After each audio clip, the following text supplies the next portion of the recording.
Salvage, a story by user Rantarian. Chapter 50, Ships in the Night. Date point, 3 years, 2 months after Vancouver. Cimbrian. Herbert had fled the palace as soon as he had heard the all-too-familiar sound of robotics followed by screams. There was something to be said for having survived one awful situation, and that was that the experience could allow one to survive similar circumstances in future. Not that he particularly wanted to re-experience near death and a harrowing run for safety, but it was better than actual death. You didn't get to learn anything from that. For the past 4 days he had kept to the small cave in the forest he had managed to find and seize from a small furry creature that had been storing a wonderful stockpile of nuts. The Alabenelin had not found him, and as he frequently heard sounds of continued violence, he suspected that they were still skirmishing with the pirates. The pirates hadn't found him either, and that was also fine by Herbert. It wasn't as though his life had improved by their entering it, and while the Alabenelin remained, any regrouping would just make him a bigger target. Besides, the furry creature had given up on trying to reclaim its nuts, and Herbert wasn't about to give up on his hard-won spoils of war. Then had come the day of the final battle. The sounds of coil guns firing through the atmosphere sent a loud rumble through the woodland that had terrified the wildlife. It had terrified Herbert as well, for that matter, since he was in a better position to understand the dangers it indicated than the small furry things were. A ship had exploded, and then another, and then there was silence. Herbert had wondered what that had all meant, had even contemplated going back to sea for himself. But an answer soon came. More rolling thunder from the coil guns, but this time from the pirates. That had been surprising, since Herbert well knew from his final rushed conversation with the Ruaher female that they were operating under advanced cloaking systems beyond even those used by the hunters. When Herbert had heard that, he knew for certain that at least the major points of the hierarchy conspiracy theories were true, that they were a powerful organization operating in secret behind the Dominion, with enough influence to determine its actions. That they possessed advanced technology which they kept a few steps ahead of the curve. That they would do anything to stay in power. That was why they had come for Herbert when he had begun to threaten that power. There couldn't be any other explanation for why they had acted so openly. They had torn down his life, and had turned him into a wanted criminal. But with all of that done, he thought there had been no reason for them to give chase. That made no sense to him, until he began thinking about who else was on this planet with him. A group of pirates who were pushing the Kelsey Alliance interplanetary economy to the brink of collapse. A Ruaher weapons designer who had found a talent for taking human and standard weapons and combining them. And a Chinasho and a Gowan who were becoming skilled military leaders in their own right. A den of famed criminals had seemed like a safe place for a man branded as such, but it now appeared that it was anything but. Hindsight and all that. He was just considering how much longer the pirates could hold out when the forest was shadowed by the bulk of an Alabenelin troop ship rising towards the sky, its cloaking system apparently having suffered extensive damage. It rose high under sustained fire, moving west towards the coast, and then it had been hit by the heaviest coil gun barrage Herbert had ever heard of being directed at a single vessel. It was destroyed in the first volley, but the guns did not stop, and the whole world seemed to shake with the endless roar of thunder. He wasn't sure what that meant until 2 hunter vessels rose skyward. Then he realized that it had been just the impossible. Happening. The pirates had beaten back what the hierarchy had thrown at them, and were about to take back the orbital defenses. It was a victory, and Herbert was terrified about what was to come. Orators, Kelsey Heavy Cruiser, Far Reaches. Fleetmaster Kaziz was not a stupid man. You did not become Fleetmaster of the Alliance 5th Fleet if you were a simpleton. Others might have bought into the story that the 2 humans had told him, but Kaziz was smarter than that. He had given them a story in return while he set about tapping his own sources to find out the truth of it, and had continued with the farcical interrogations until he had it all figured out. He had been hoping that they might also let something slip, and there was every possibility that they had. There was the accidental slip about ties to the Kelsey leadership after all, but for the most part it had been nonsense mixed with lies, and all that revealed was extensive training in the arts of deception and confusion. His adjutant had suggested simply jettisoning the lot of them. In so doing, they would simultaneously rid themselves of a problem, as well as comply with the hunter's ultimatum. But Kaziz hadn't wanted to upset anybody important. The human Russians. Kaziz wasn't sure if they were subspecies or something even more unusual. May take offense at their potential allies dumping members of their world into space. Then had come the news about Kavaris, a very interesting set of concerns that answered where the space station had come from, and gave every suggestion that the recent spate of violence the planet had endured was linked to a pair of humans. "What to do, Zova?" he asked, looking over at his adjutant. She was a pretty thing for one so capable, and it sometimes took all he had to remain professional. Taking her as a mate would cause an endless list of problems down the line that he may not be able to correct. She looked up from her own work. "Fleetmaster? The humans, Zova. If my guess is accurate, they caused the Kortai a great deal of trouble," he said. "Ongoing trouble, in fact." "That doesn't mean they're on our side, sir," Zova replied. She preened herself absently, stroking her fine talons through her soft brown feathers. He wondered if she realized what that did to him.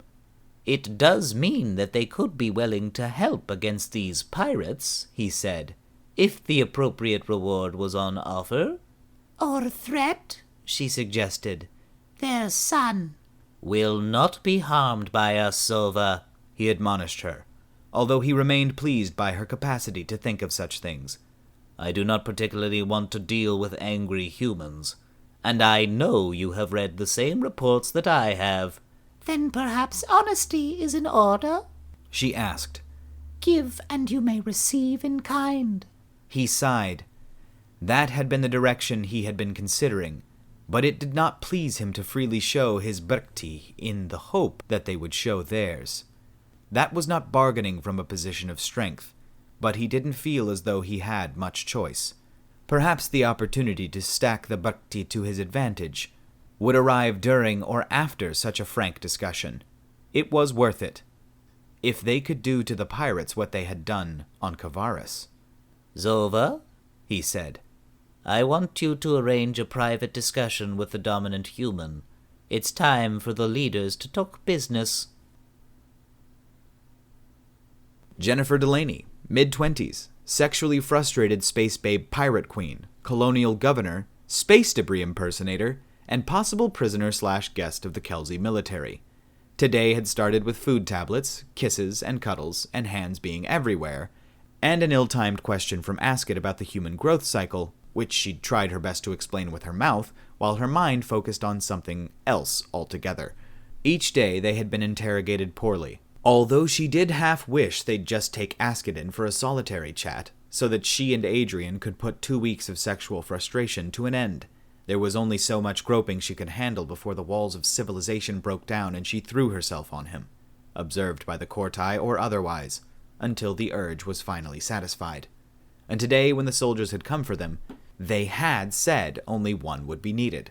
She just hadn't expected it to be her. Adrian had tried to interfere. That was him trying to protect her, and with his arm now fully healed, he could have easily done so, until she had laid her hand on his shoulder and told him that everything would be fine.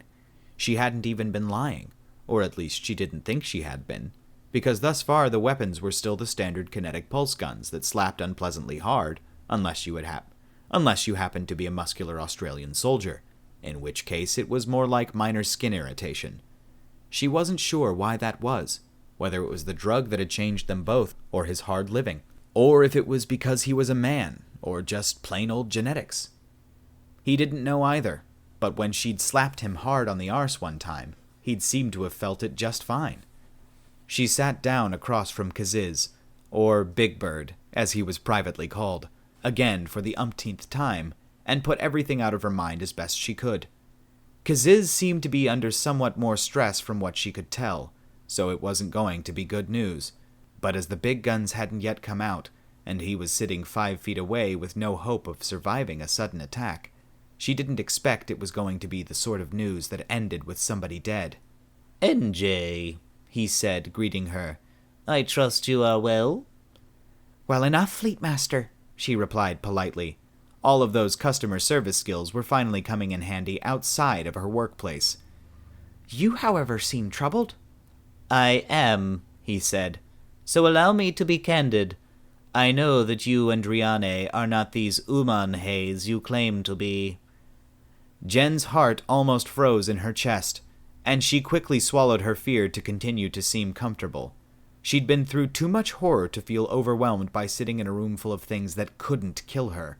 Go on, she said. I'm interested in seeing where you are going with this. That species is apparently covered in blue hair, Kaziz said matter-of-factly. Your names belong to a pair of such creatures known to have stolen from the orbital factory in Erbzerk. Jen nearly laughed. Of all the places she'd been expecting this conversation to go, that had not been one of them. Your research is most excellent, Fleetmaster Kaziz, she said, her lips twitching with the threat of breaking into a smile. But that's not the whole of it, is it? No, Kaziz replied. But I do know all about Kavaris. She wasn't as surprised by that revelation, but she raised an eyebrow anyway to let him think he'd shocked her. Adrian had suggested that particular technique to confuse him, and once again it seemed to work. Kaziz clucked out his bird laugh. Surprised you, didn't I? I know that you're actually humans. Please, relax. The Kelsi Alliance has entered into serious negotiations with the Russian subspecies of your kind, and we know that you caused quite the bot of chaos on Kavaris. So much so that I think it's fair to say that you are enemies of the Directorate, That had been a lot to process, and Jen sat back to properly do so. Negotiations with the Russians? She asked, trying to fathom the consequences of an agreement. Trying to fathom the consequences if an agreement went ahead. They are already beginning to augment our forces, he explained.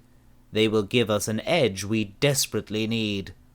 There was, she decided, no way to really talk about this with anyone but another human, and even then only one that could understand the ramifications of an alliance.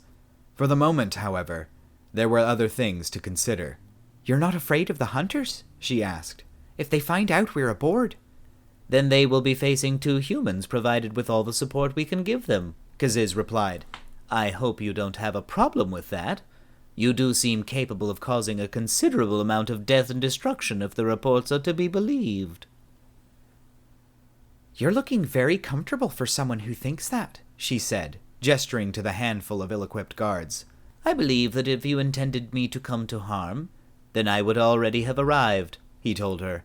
In fact, I even hope to employ you. You want to employ us? Jen asked, now fully unable to mask her shock.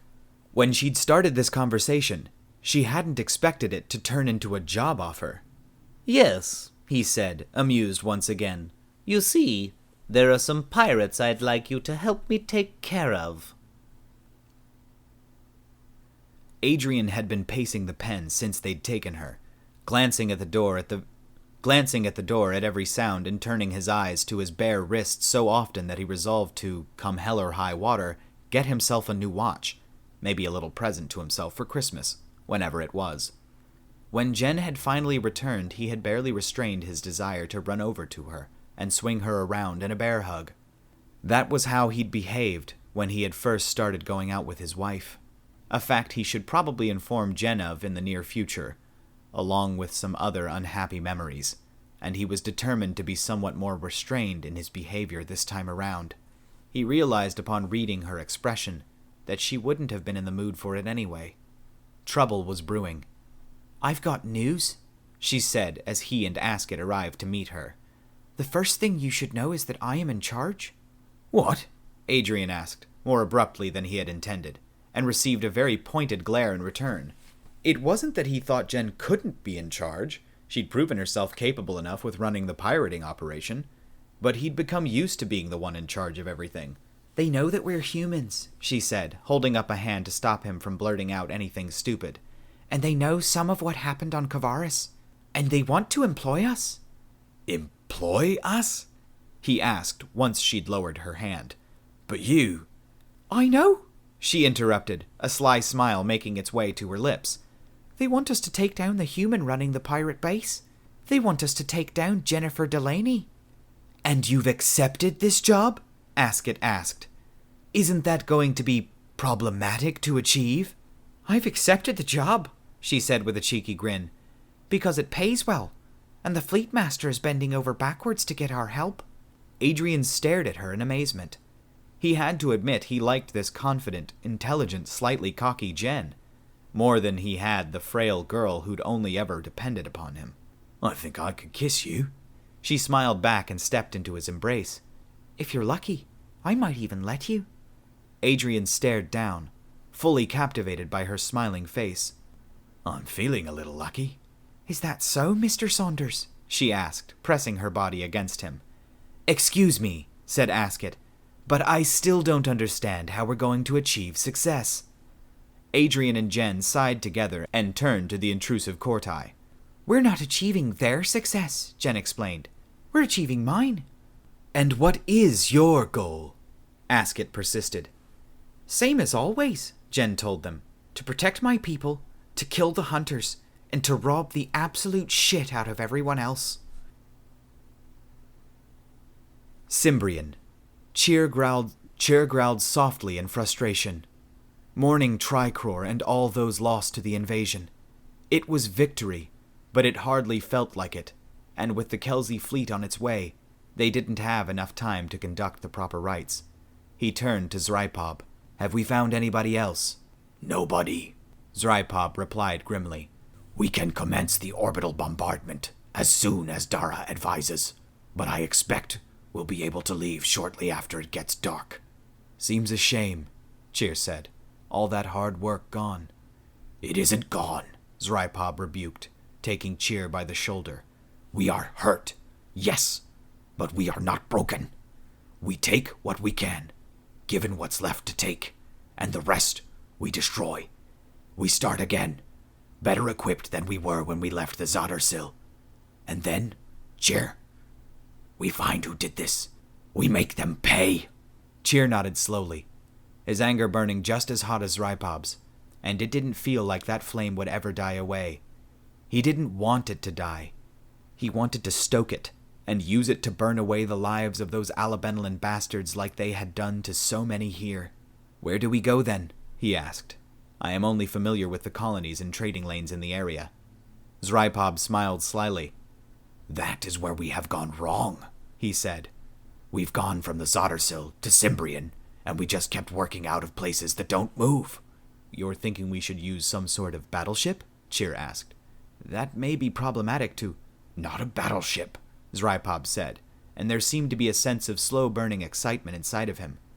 "We can make a base elsewhere." "Make a base?" Cheer asked. "That is a ridiculous amount of work, Zrypov. We don't even have the materials to do it." Now Zrypov's smile had grown full. "That's the clever bit, Cheer. Don't you recall all of those asteroid mines we raided? How many of them were abandoned? How many are still full of materials and would easily be turned into what we need?" Cheer considered this. It was true that there were many secret bases out there built inside of asteroid fields, but they were usually immobile. It wasn't impossible, though, not with everything they had available to them, or could steal, or even mine for that matter. Although the idea of such a banal misuse of his soldiers' effort was enough to set his teeth on edge. That would also mean they'd never have to worry about being found by Alliance scouts again, or by whomever the Alabenelan were working for. It would take effort, but that was true of anything worth doing. "You're right," he decided. "That's our best option if we don't want to go running back to the Dominion cowering like Jevik." "Well, I know that I'm not going to be like any Jevik, and you can leave this one to me, Cheer. I have some experience." "Do I want to know?" The Chinasho shook his head, and his smile turned cold. "No," he said. "You don't."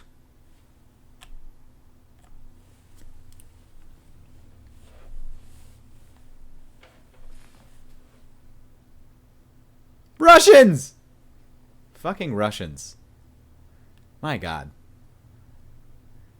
"Excuse me, Mr. Chesnokov, why is there a metric fuckton of dried plant matter wrapped in paper tubes here? Is it food?" "It is Soyuz space cigarette for smoking in space." Oh, wow. Dude, that's fucking cool. Soyuz space cigarette. I need to fucking use this as a thumbnail. That is awesome. Want very badly. That's going to be a thumbnail for one of the episodes with the Russians. Oh yeah. Oh yeah. Oh yeah. Sorry, just doing a little Philly Frank there. Most of this is going to get deleted, so you guys won't ever hear it. But doing a lot of these recordings today. I'm on my second one, and then we're going to do another one, and then we might do another one, and then we might do another one, because these don't take that long to record. They just take an ass long time to fucking edit. Jennifer Delaney, mid-20s, sexually frustrated. Sexually frustrated. Have you been sexually frustrated? By Menon. Okay, so literally none of it got deleted. Don't listen to me. I'm apparently a liar. Anyway, guys, I that's gonna be it for this one today. I appreciate you all being here. I hope you enjoyed it. I haven't said this one in a while, so if you did enjoy it, go ahead and like. If you're new to the channel, go ahead and subscribe. Go over to my Patreon, which is in the link in the description. And if you would like to see this channel continue to grow, which, guys, we're approaching 500 subs. 500 subs. Never in my life did I think that would. That's not that many, but that's so many. That's 500 people, and only like 20 or 50 of them are my friends and family. So like. That's like 450 people. I don't know like half of any of you. So like, thanks guys. Seriously, thank you so much. I really appreciate you. I enjoy doing this a lot. So thank you. I will talk to you guys in the next one.